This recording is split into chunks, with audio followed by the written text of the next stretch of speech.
अगर आप भी चाहते हैं नए वीडियो एवं नए ऑडियो देखने एवं सुनने के लिए तो हमारे गोल्ड स्टूडियो चैनल को सब्सक्राइब जरूर करें एवं बेल आइकन दबाना ना भूलें।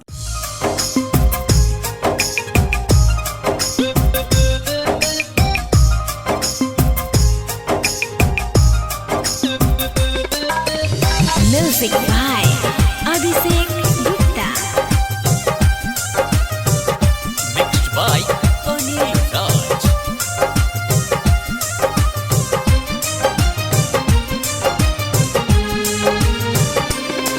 ना चैन से जिए दीही, ना चैन से मारे दीही, ना चैन से जिए दीही, ना चैन से मारे दीही।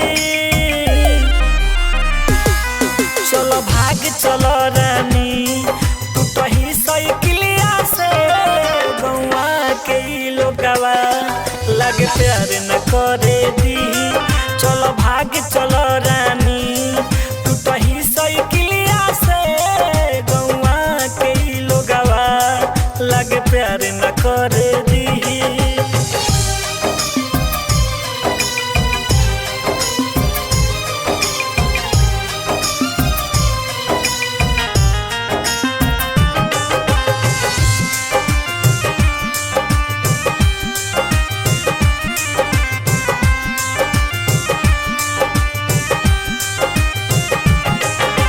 हमनी के दुश्मन भइल बा ई जमाना हो। प्यार करे वाला ई हवा हो गइले बेगाना हो।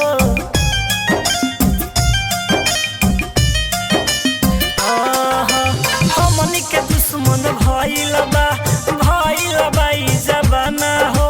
प्यार करे वाला ई हवा हो गइले बेगाना हो। भुला के सारा गम चलो चलो ए सनम गौवा के लोगवा लगे प्यार न करे दीही। चलो भाग चलो रानी,